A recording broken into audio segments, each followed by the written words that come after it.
On est là pour parler de l'actu de la semaine, hein. En l'occurrence, on est là pour parler de l'actu de la semaine dernière, puisque j'ai envie comment dire, c'est un peu le cadre dans lequel j'aimerais faire ça. C'est une grande première, donc c'est la semaine où on va faire tous les ajustements, évidemment. Où j'aimerais qu'on commence déjà par récapituler tout ce qui s'est passé, notamment il y a une semaine, donc la semaine dernière. Donc en gros, là, c'est du 28 au 6 mars, donc c'était vraiment... je pris du lundi, je crois, au dimanche écoulé. Et on est 4 jours plus tard. Et qu'est-ce qu'on peut retenir de la semaine dernière? Qu'est-ce qu'on a déjà oublié? Ça va être la première rubrique. Qu'est-ce qu'on a déjà oublié? Et parmi toutes ces thématiques, ce que je ferai à chaque fois, c'est que j'en prendrai une en particulier, dont on parlera pendant, je sais pas, 20-25 minutes. Déjà, je vais vous les lister. Ce qu'on a déjà oublié de la semaine dernière, pour moi, c'est très clairement le nouveau rapport du GIEC. Je ne sais pas si vous en avez ne serait-ce qu'entendu parler du nouveau rapport du GIEC, qui est pourtant très important, qu'on entend parfois parler dans la bouche des politiques même, dans une période de campagne électorale. Pourtant, là, le rapport du GIEC, il est vraiment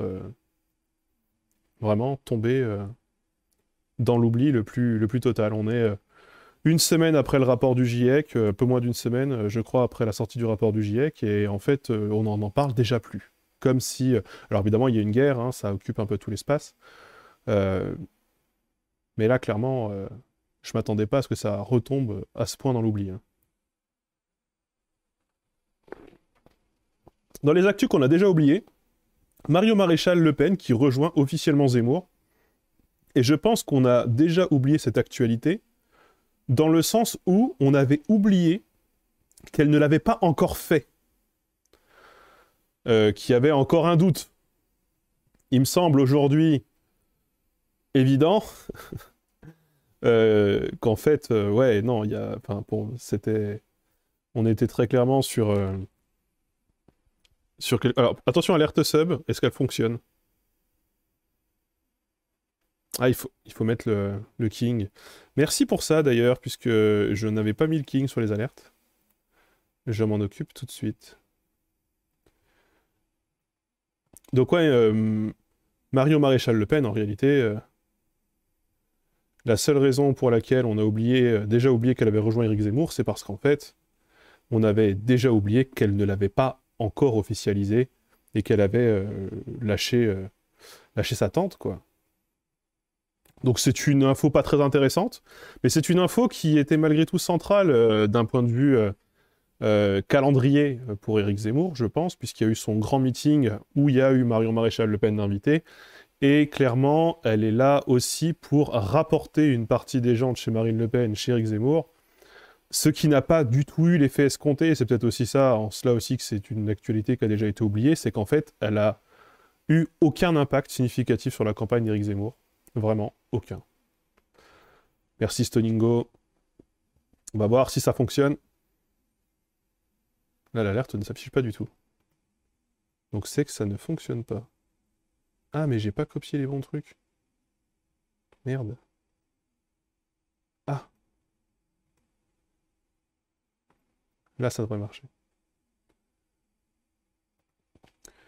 Et du coup, ils l'ont quand même envoyé sur BFM pour faire pompier pyromane, mais bon, ouais, ça n'a pas marché. Ça n'a pas marché du tout. T'inquiète, Siramor, pas de problème. Bonjour à toi.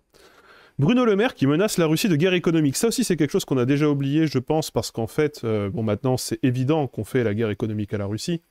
J'ai vu parler une actualité aujourd'hui du fait qu'on se félicitait presque que la Russie elle arrivait au bord d'une certaine rupture parce que sa population n'avait plus accès à des liquidités, faisait la queue aux banques et en fait on est en train de les envoyer dans un crash économique total, ce qui est débattable, est-ce que c'est une bonne chose ou pas, moi très honnêtement je ne pense pas. Mais c'est la guerre économique. Sauf que Bruno Le Maire avait quand même prononcé cette phrase de « on va faire la guerre économique à la Russie ». Je sais plus si c'est la phrase exacte. La conclusion, c'est que Poutine a rebondi de suite, en mode, bah, si c'est la guerre, et Bruno Le Maire a dû backtrack, il a dû se rétracter, il a dû revenir sur cette déclaration, ce qui est quand même assez incroyable, puisque, effectivement, on est dans une une guerre aussi de communication, où on est sur un choix des mots très très important, et ça avait été un peu malheureux. Un peu malheureux quand même.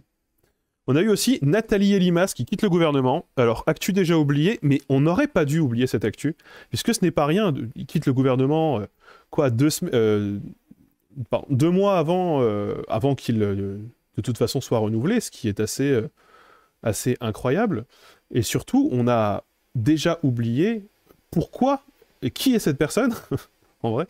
Donc Nathalie Elimas a quitté le gouvernement suite à des affaires d'accusation de harcèlement. Et elle était secrétaire à l'éducation, je crois, ou secrétaire à la solidarité, quelque chose du genre.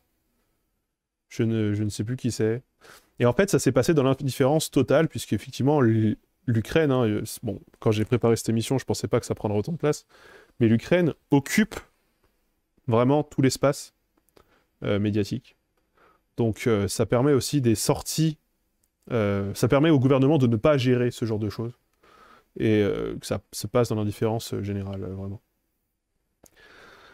Alors avant-dernière info, avant qu'on passe plus spécifiquement sur une info, qu'on tunnel sur une info en particulier, donc c'est la primaire populaire qui soutient Mélenchon, ce qui... Bon, déjà, info qu'on a déjà oublié parce qu'on a déjà oublié Christiane Taubira. En réalité, je crois qu'on peut aussi se dire ça. Sa campagne, Christiane Taubira, n'a jamais vraiment décollé. Et la primaire populaire, c'était ce groupe de citoyens qui voulaient faire une primaire de candidats, notamment une primaire de la gauche, où on savait déjà, hein, avant que ça s'organise, que ce serait Taubira qui gagnerait, parce que visiblement, c'était un peu prévu comme ça dans leur plan. Et puis... Et puis, il y a le micro qui se barre. Putain.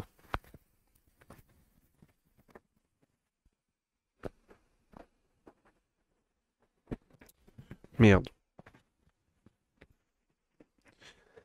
Et puis, du coup, oui, Christiane Taubira a été choisie par la primaire populaire. Primaire populaire qui n'a pas vraiment fonctionné. Hein. Christiane Taubira n'a pas eu ses signatures.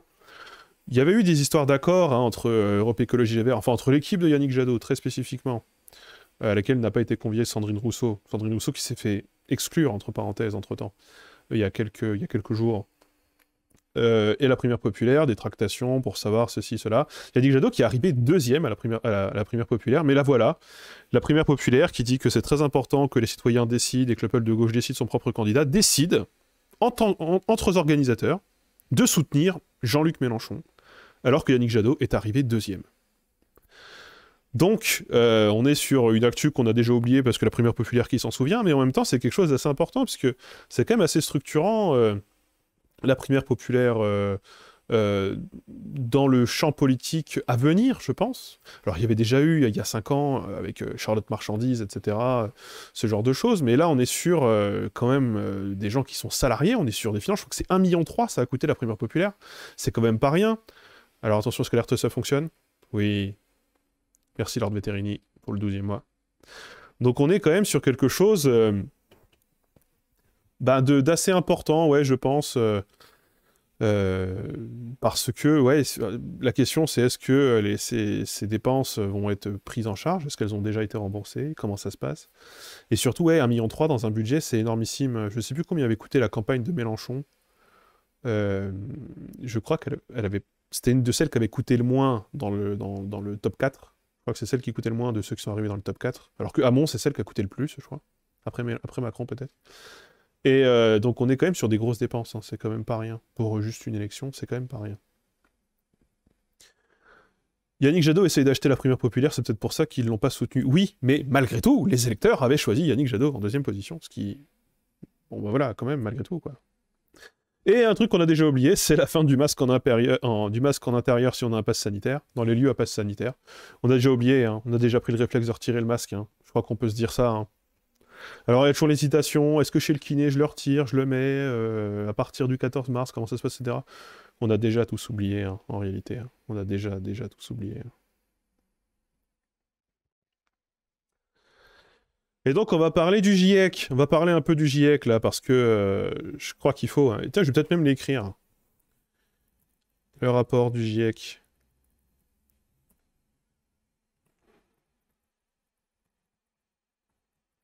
Je vais l'écrire quand même.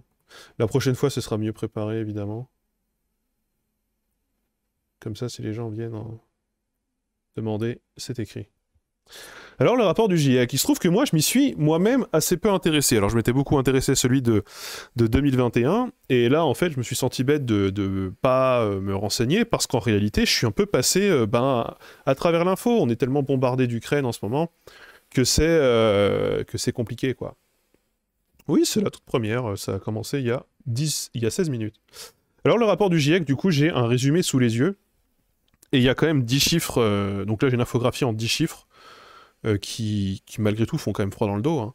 Donc déjà, on a déjà augmenté la température moyenne de 1,1 degré.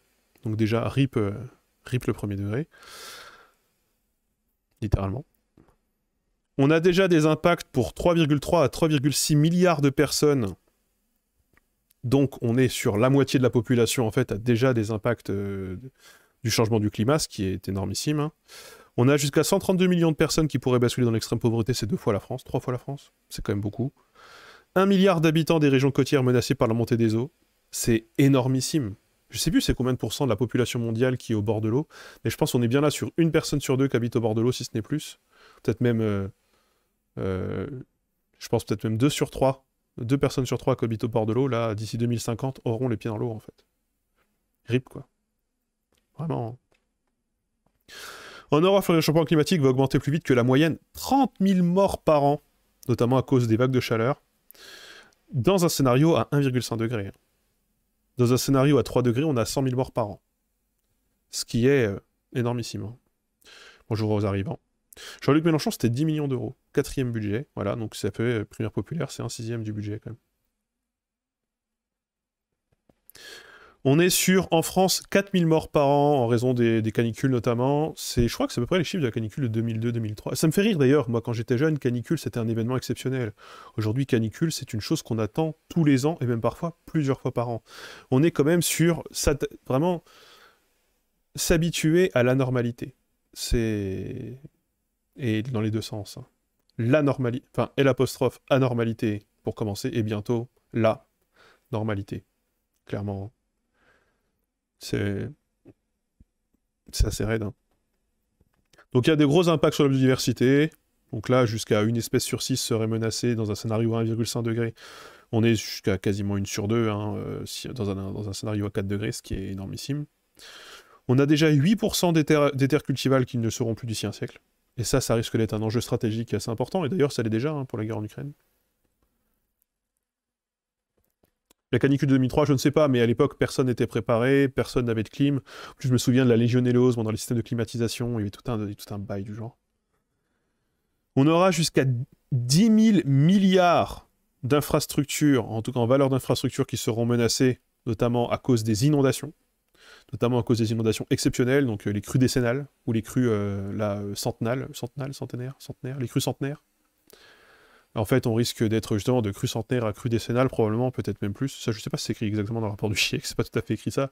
C'est ce que j'ai compris du truc, c'est qu'en gros, on va multiplier vraiment ce genre d'événements par Turbo 2000, quoi. Enfin, pas par Turbo 2000, par 10 peut-être, genre, mais un facteur 10, mais... Et on a juste les États qui ne font pas leur travail. Vraiment, vraiment pas leur travail, quoi. Donc en gros, les impacts seront inévitables, y compris dans un scénario à 1,5 degré. Vraiment, ça, le 1,5 degré, on va l'atteindre, quoi qu'il arrive. Je crois qu'il n'y a pas de monde où on l'atteint pas, hein. Vraiment. Les moins de 20 ans ont grandi avec un climat déréglé. Bah ouais, clairement. Moi, là, si on peut en discuter un peu de manière... Moi, ça m'inquiète beaucoup. Moi, je vais vous dire, hein, la première chose qui guide mon vote aujourd'hui, ce n'est même plus la lutte des classes. Parce que la lutte des classes, s'il n'y a plus de classe, s'il n'y a plus de population, elle n'aura aucun impact, elle n'aura aucune utilité. Et ça, c'est dans le scénario où on meurt tous, quoi. C'est le scénario où on n'arrive plus à vivre chez nous. J'ai l'impression que le premier enjeu de lutte sociale et de lutte des classes à venir, c'est deux choses. Déjà, c'est de pouvoir continuer à vivre dans les endroits où on vit, en harmonie avec la nature, tout ça, enfin en harmonie. En tout cas, sans foutre le bordel trop. premièrement. Et deuxièmement, c'est l'accès à l'énergie. Et pour moi, c'est deux faces de la même pièce qui me font dire qu'aujourd'hui, la lutte écologique, elle est complètement flinguée, puisque moi, en vrai, ce qui guide mon vote aujourd'hui, c'est est-ce que les gens ont une approche scientifique du dérèglement du climat, ou est-ce qu'ils ont une approche qui est religieuse, dogmatique. D'un côté, les libéraux, c'est-à-dire qui font du greenwashing, qui s'en branlent et qui se disent bon, c'est demain, c'est pas notre problème. Et de l'autre, une partie de l'écologie politique qui se dit, qui résonne de manière chamane, en mode oui, la technologie, non, on n'en veut pas.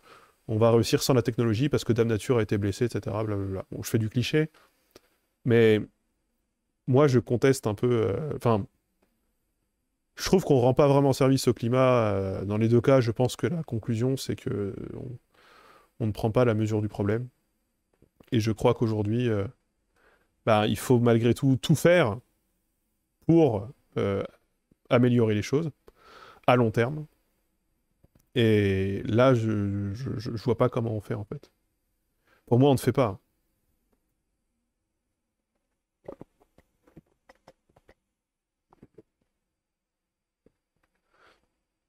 Alors, ce qui me perturbe beaucoup d'un point de vue personnel, c'est que, bon, moi, je vais vous dire, hein, actuellement, je pourrais être tout à fait honnête avec vous, actuellement, je suis parti, moi, enfin, je sais pas pour qui je vais voter, mais le programme politique que je préfère, c'est celui du Parti communiste. Bon, ça, vous prenez cette info, vous en faites ce que vous voulez, je sais que le PCF, actuellement, c'est 4% dans les sondages. Donc ça, c'est... Vous pouvez mettre ça dans une boîte, comme ça, vous avez la liste des biais, et vous allez comprendre ce que je vais dire, peut-être ce que je vais dire ensuite. Je pense qu'un candidat comme Emmanuel Macron ne fera rien pour le climat. Je pense qu'il n'a déjà rien fait pendant 5 ans et je pense qu'il continuera à ne rien faire, à part quelques annonces quand il faudra, histoire d'eux, parce que de toute façon, je pense que c'est une personne qui est à l'abri et qui n'aura jamais vraiment à, à se confronter à ce genre de choses. Mais d'une part, il a fait là des annonces sur le nucléaire, même si pendant 5 ans, il n'a rien fait là-dessus, qui me font dire que c'est la direction vers laquelle on est censé aller, pour avoir une énergie moins chère, dépendre encore moins du gaz russe tel que c'est le cas aujourd'hui, et aller vers une énergie la plus possible décarbonée. Donc bon, ça déjà, enfin, malgré tout, si Emmanuel Macron est probablement un candidat anti-écologie, c'est une mesure écologique pour moi. Et donc du coup, c'est compliqué. C'est compliqué actuellement, parce que l'écologie politique, par contre, telle qu'elle existe, elle est très anti-nucléaire. Et cette anti-nucléaire, pour moi, c'est aller dans le mauvais sens. C'est-à-dire que pour moi, c'est ta maison brûle. Tu te dis pas, je vais tout éteindre avec des seaux d'eau parce que c'est bio et c'est écologique. Non, si tu as besoin d'une lance à incendie et que tu l'utilises, quoi, vraiment, il faut tout utiliser. Les deux, quoi. Donc bon. Non, mais justement, j'ai bien dit que le programme que je trouve le meilleur est celui du Parti communiste. Et j'ai pas dit que le candidat le meilleur était le candidat communiste.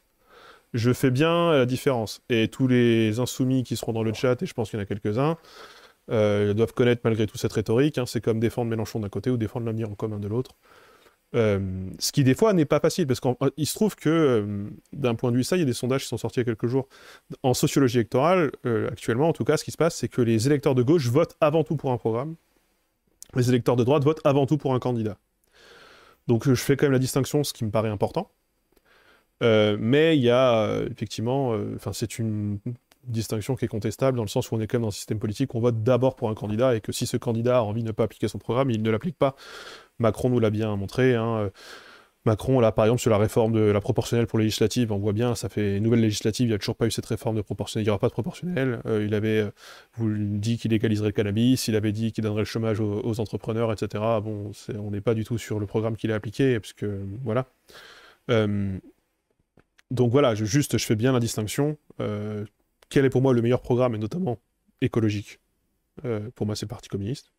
Ça ne veut pas dire que le meilleur candidat est le candidat communiste, et ça ne veut même pas dire à l'heure actuelle que je voterai pour les communistes. Qu'on se le dise. Qu'on se le dise. Parce qu'en fait, le Parti communiste, c'est la seule force de gauche qui défend le nucléaire. Voilà. C'est essentiellement là-dessus. Et moi, il y a un autre truc, là, on s'éloigne du rapport du GIEC, c'est la question des langues régionales aussi, où comment dire, les insoumis sont très très très jacobins, et ils laissent très très peu de place aux langues régionales ou aux langues minoritaires. Parce que historiquement, Mélenchon s'y est toujours opposé, pour des raisons de jacobinisme, probablement des raisons de sociologie, hein, d'ailleurs, des raisons de formation, etc. Alors que le PCF y est beaucoup plus ouvert de manière assez surprenante. Euh, Notamment les élus locaux ici que j'ai pu rencontrer. Donc voilà, c'est les deux choses hein, pour moi qui changent vraiment la donne pour moi. Ça se trouve, je vais voter Mélenchon malgré tout. Hein. Ça, on sait pas. On sait pas ce qui se passera. Quoi qu'il en soit, la question du rapport du GIEC et la question de l'écologie, en fait, on pourrait la globaliser de manière plus globale. Cette campagne électorale, elle est morte. On a une campagne électorale actuellement qui est vraiment... Je crois qu'on peut se dire au point mort. On a Emmanuel Macron qui refuse tout débat, ce qui est assez problématique, je crois, en se cachant notamment derrière la crise en Ukraine, même si de base il comptait déjà ne pas débattre, alors que comme l'a dit Jean Lassalle, et là j'étais d'accord avec lui, il l'a dit tout à l'heure, Emmanuel Macron sautait sur la moindre occasion il y a 5 ans parce qu'il faisait des grandes entrées partout, des grands débats, des grands meetings, des grands machins, il avait été ratissé dans tous les râteliers. Aujourd'hui, il se dit non, sa rhétorique, ce que j'ai pu entendre et que j'ai pu comprendre, c'est il y a la guerre en Ukraine, je suis le seul interlocuteur de Vladimir Poutine, si vous me virez, c'est le chaos en Europe. Ce qui du coup fait qu'il vole un peu comment dire, l'élection, je trouve, qu'il vole la campagne. Et donc effectivement, l'écologie, qui est toujours un peu le parent pauvre, on n'en parle pas. On n'en parle pas. Le rapport du GIEC n'a pas été un enjeu de débat très important. Bon, évidemment, il y a toujours quelques candidats, quelques forces qui les remettent sur le tableau. Mais globalement, c'est... l'écologie aujourd'hui, c'est l'écologie de bonne conscience, quoi. C'est l'écologie de bonne conscience.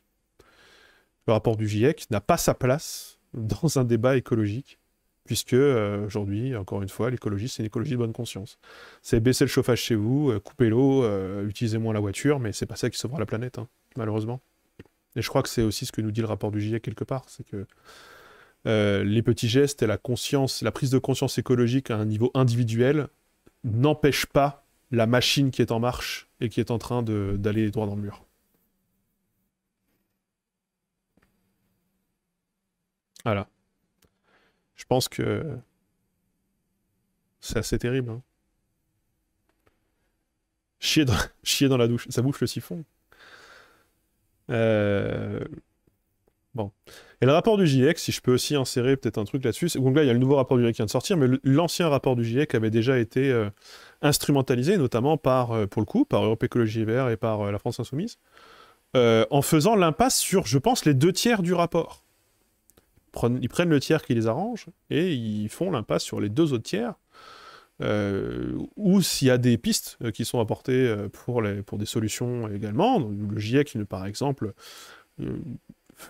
sans dire que le GIEC fait la promotion du nucléaire, explique qu'on ne pourra pas vraiment s'en passer et que c'est un allié dans ce combat. En tout cas, c'est le rapport de 2021, si je ne dis pas de bêtises, hein, je parle sous votre contrôle. Cette partie-là était toujours remise, et donc du coup, il y avait quand même du cherry-picking dans le rapport du GIEC, et moi, je tiens quand même aussi à préciser que les scientifiques, quand ils établissent des rapports comme le rapport du GIEC, qui sont quand même des rapports très sérieux, très documentés, et qui mènent beaucoup de temps, et qui sont le fruit aussi d'une coopération internationale, c'est quand même quelque chose qu'il faudrait prendre dans sa globalité ou non. Vraiment. Je crois, on ne peut pas faire l'impasse.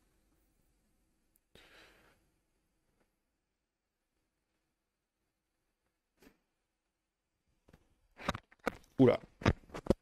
Micro qui s'en va. Essaye de le mettre dans l'autre sens.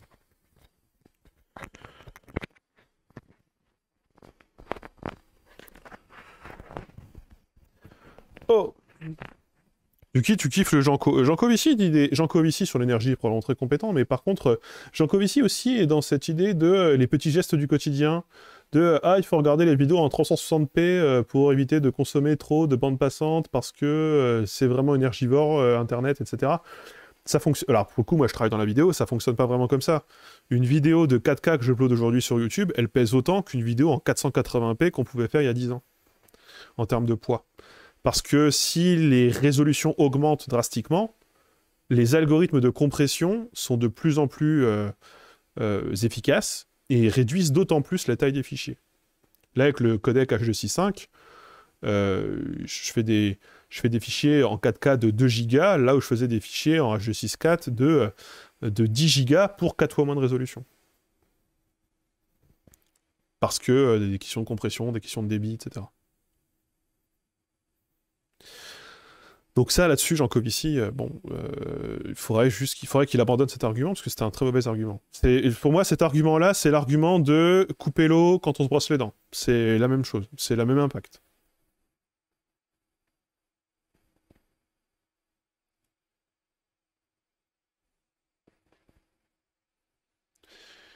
L'énergie de la décompression, oh, ça je ne sais pas, ça Kuzmanovic, je ne le connais pas. C'est celui qui était à la France Insoumise et qui a tenté d'avoir des signatures, là. J'ai vu des signatures au rapport constitutionnel. J'ai vu ça. Est-ce que les pronucs se servent pas aussi d'une partie du rapport en ignorant les autres solutions? Pour moi, je crois qu'il y a 5 scénarios sur 6. C'est ça, hein. Il y a 5 scénarios sur 6 qui privilégient. Enfin, dans lequel il y a un mix nucléaire obligatoire. Mais c'est surtout, moi, je ne comprends pas pourquoi est-ce qu'on ferait l'impasse spécifiquement sur une énergie plutôt qu'une autre. Là où les pro-nucléaires vont être très bêtes, par exemple, c'est quand ils disent il ne faut pas d'éoliennes, il ne faut pas de solaire, etc. Là, vous allez retrouver l'extrême droite. Zemmour est très clairement dans cette doctrine, où il explique que les éoliennes, ça fait ceci, les éoliennes, ça fait cela, c'est moche, blablabla, etc. Bon, c'est juste que il faut... Non, c'est rapport RTE. C'est rapport RTE, pardon, les scénarios en question. Ça, c'est débilissime. La question, c'est comment est-ce qu'on fait pour avoir de tout dans les proportions qu'il faut. C'est ça, surtout, la question. Vraiment. On pourrait pas juste couvrir la France d'éoliennes et se dire on dépendra 100% de l'éolien, ça ne marche pas. Donc là, j'ai encore entendu Mélenchon dans son discours dire qu'il veut 100% renouvelable. Je ne comprends pas comment ça marche. Les jours où il n'y a pas de soleil, les jours où il n'y a pas de vent, et il reste plus que les barrages, et est-ce que ça suffit? Je ne suis pas certain. Et pareil, être opposé que au nucléaire, pour moi, c'est aussi effectivement assez bête, vraiment assez bête. Et bon, après, je suis pas spécialisé dans le nucléaire, mais je sais que les types de réacteurs qu'on a en France, c'est pas les mêmes qu'on avait dans l'ex-URSS, par exemple. Donc c'est pas les mêmes risques, c'est pas la même sécurité. Bon, ça, je pourrais pas en dire plus. Moi, ce que je vois juste, c'est que c'est une énergie décarbonée. Le rapport, vraiment, la production qu'on fait par rapport aux ressources et à la place que ça prend, c'est un allié énormissime. Donc ça me paraît assez important. L'hydrogène, c'est du renouvelable. Oui, mais l'hydrogène, actuellement, est produit à base d'hydrocarbures. Actuellement, l'hydrogène est produit surtout à base de méthane. C'est très énergivore. Je reprends ce qu'il a dit dans son meeting. Je reprends juste ce qu'il a dit dans son meeting. Et il a littéralement dit ça. C'est pas... Je l'invente pas, hein.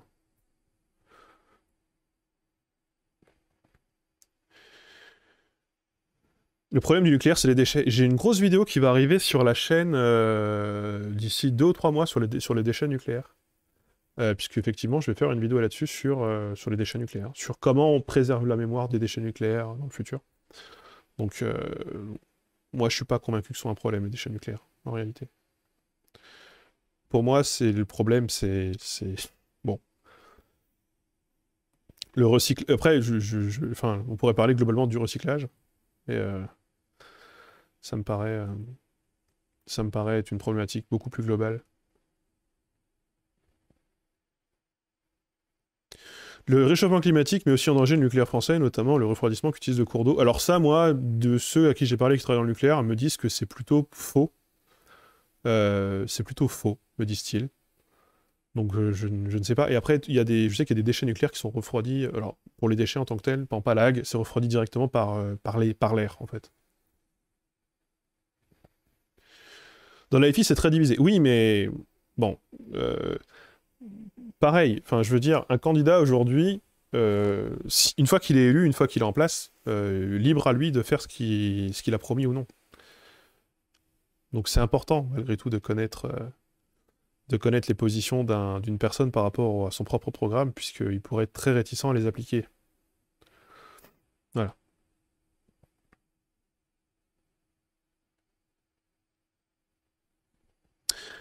Alors, on va quand même avancer, puisque on a d'autres choses, d'autres thématiques à voir.